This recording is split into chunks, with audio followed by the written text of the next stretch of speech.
Hi everybody, welcome back.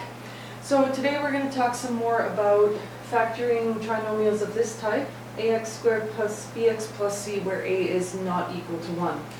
We're going to start with this example here, 9x squared plus 3x minus 2. So for this type of factoring, you have to decompose the middle term, okay? So what we do is we start with looking at these two numbers, and for the moment we're going to ignore that sign. We're going to take those two numbers, we're going to multiply them out, we're going to get 18, and then we're going to look for factors of that number that add to give us the middle number, alright? So we can start by listing the factors like so, 1 and 18, but obviously those will not add to give us 3, okay? They're going to add to give us either 19 or 17, and then we're going to try 2 and 9, but that won't work either. And then we go to 3 and 6, which is actually the last pair of factors that 18 has. And when we add 3 and 6, do we get 3 somehow? Well, we do if we make this a plus and that a minus, right? We get positive 3. The next test is to see whether these two signs, when multiplied, give us this sign. And if they do, then they're the correct pair of numbers, okay? Now what we're going to do with those numbers is we're going to pull that middle term apart and make it into two terms. So it's going to look like this. 9x squared minus 3x plus 6x minus 2. And in previous videos I've deconstructed this entire process to show you why it works the way that it does. Today we're just going to focus on examples, so if you're not too sure what I'm doing here, please look back at some of the other videos so that you can get a better idea of why we're doing what we're doing here, okay? After this, so this step we want to make sure that it's nicely spaced out to give us enough room to put the brackets in. So you're going to wrap brackets around the first two terms and brackets around the last two terms. Then you're going to say, well, what is common to these two terms here? And we see that 3x is common, so we pull that out.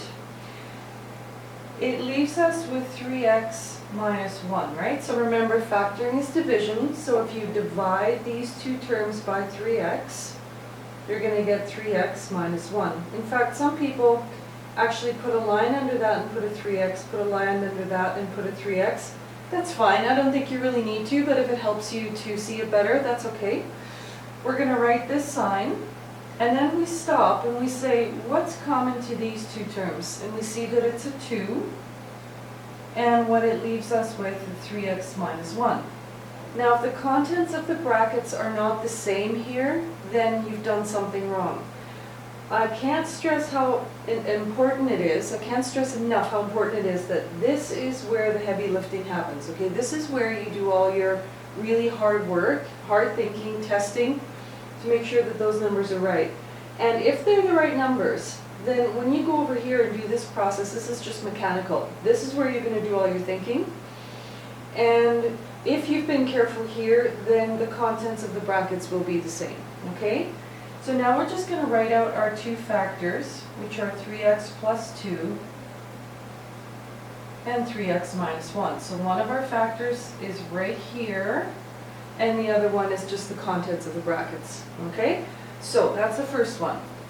Next example we'll do is 6x squared minus 10x minus 4.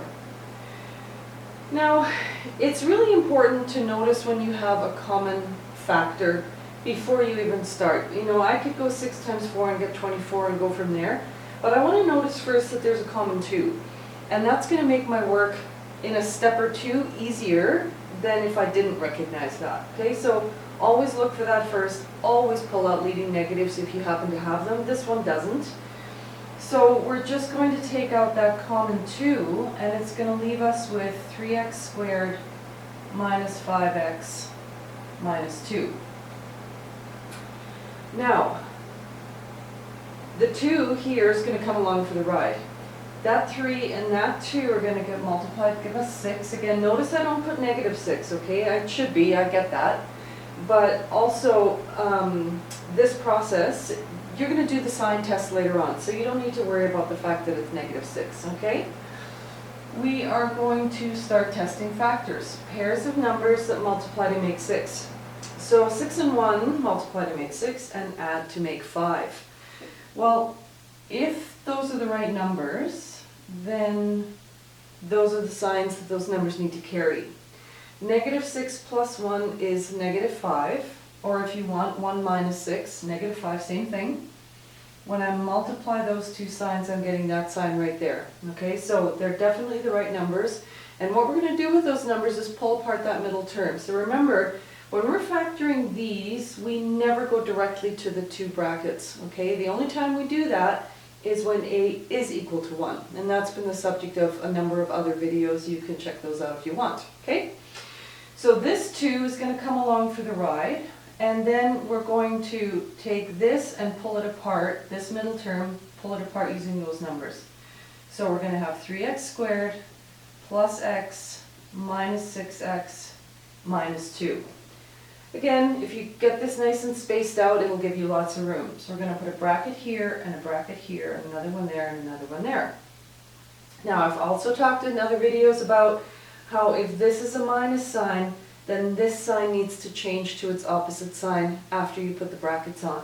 Because what this says right now is 3x squared plus x minus 6x plus 2. Because those two negatives multiply to make a positive. So when you put the brackets around, you're actually changing this expression, okay? But it's temporary, because what you're going to do is, if that's a minus, after you put the bracket, just change that sign, okay? Now, the 2 comes along for the ride. Common to those two terms is just x, that's it. And that leaves us with 3x plus 1. You're going to write that sign. This sign never changes, whether it's a minus or a plus, it never changes. Write that sign, stop, see what you have in common, it's 2. And the contents of the brackets should be the same as what you have over here. And notice I wrote a plus because that's what it is, okay? So then this is one of my factors right here. And then the other factor is the contents of the brackets. So the 2 now can be pulled out of the brackets. And the rest of it is just there like that. Now we're going to do a lot of polynomial work in future videos, but I want to multiply this out just to show you something. So we're going to leave the 2 on the outside for the time being. We're going to multiply our first terms, multiply our last terms, multiply the outside terms, then the inside terms. This is what FOIL stands for, and then the last term, okay? Now before I bring in this 2, I'm going to add the middle terms together, so there are no like terms inside the brackets. And now we're going to multiply that 2 through, which is going to give us 6x squared minus 10x minus 4. So hopefully there's enough room there on the board so you can see that. Okay, and see how that's what we started with. Of course it has to be, okay? So when we factor, we're dividing. When we expand, we're multiplying. And we should be able to go back and forth without any changes in the value of what we started with, okay? So that's that one. Next one is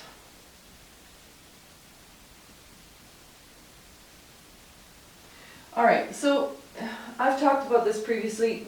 The contents or the presence of the second variable makes me a little nervous sometimes, and I don't like working with them. So I'm just going to rewrite this without that second variable. The one that kind of doesn't belong, that shouldn't be there, we're going to get rid of it, just like that. And then we're going to pop it back in later. Okay, so this now looks exactly like this. We're going to take those two numbers, multiply them.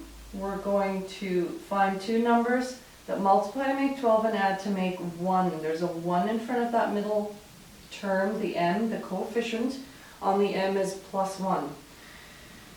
So 4 and 3 multiply to make 12, and if I go plus 4 minus 3, that will make plus 1, okay? When I multiply those two signs, am I getting this sign? Yes, I am. So they're the correct numbers to pull apart the middle term. So that's what I'm going to do.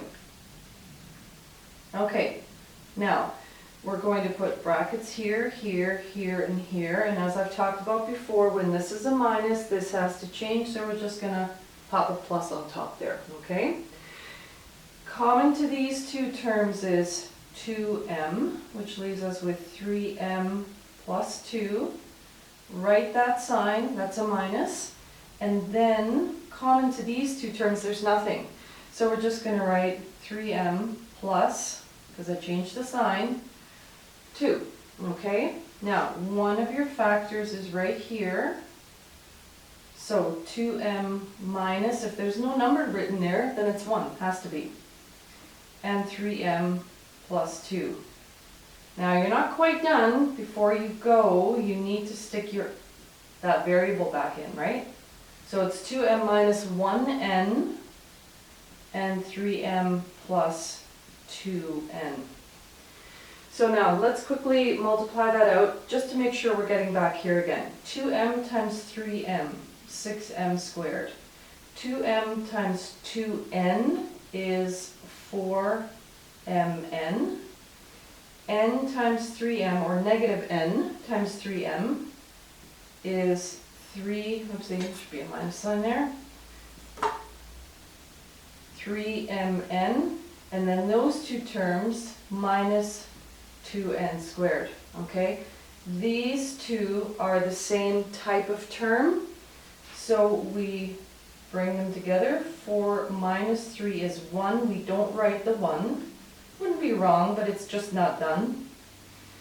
And we are back to what we started with. Okay, you always have to get back to what you started with. Not to say you always have to multiply everything out, but if you're not sure, or if you're just learning this, or if you want to make absolutely certain you've got it right, multiply it out again, and if you don't have what you started with, you probably went wrong somewhere. Okay? Alright, so we're going to do one more here. And this one looks like this. So 2m cubed plus 7m squared minus 30m. Okay, again, we've got something in common here. Not a number, but the m, right? The m is common to all the terms. So before we start to think about pulling apart the middle term or anything like that, we are going to take out that common m. Now the m is going to come along for the ride. It doesn't go away, okay? We're going to take the 2 and the 30. We're going to multiply and get 60. Now when the numbers start to get a bit bigger like this, the numbers, as it turns out, they are times table numbers, the numbers that we're going to use. It's 5 and 12.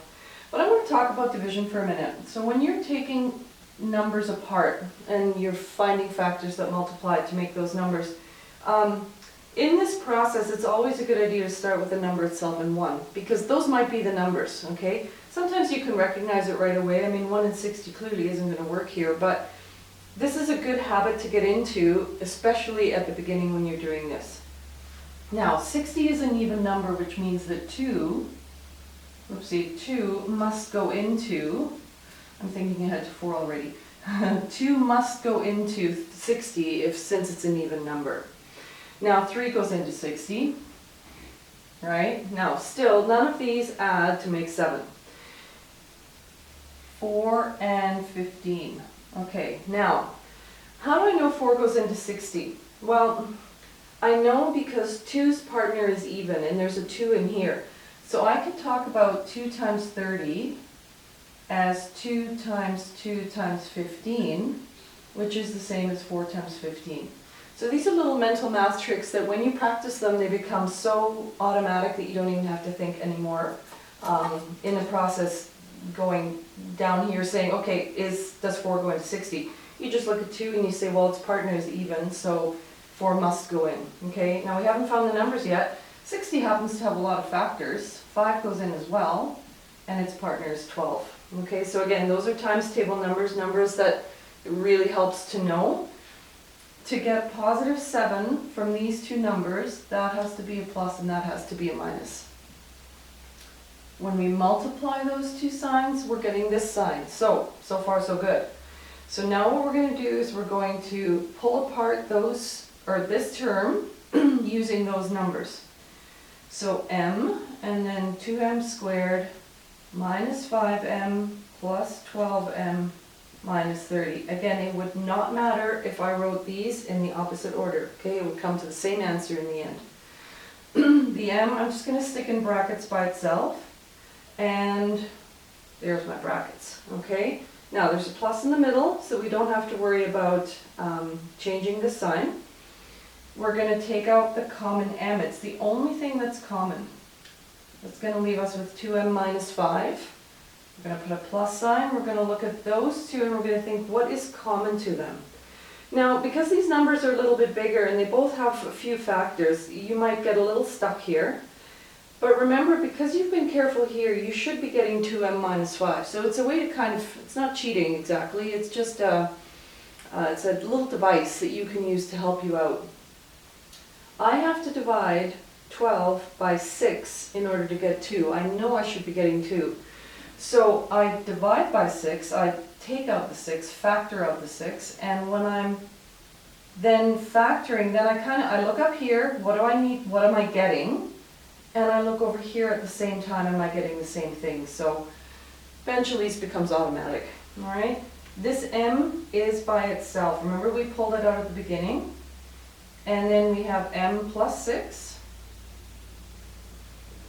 and 2m minus 5. And that's it, that one's done.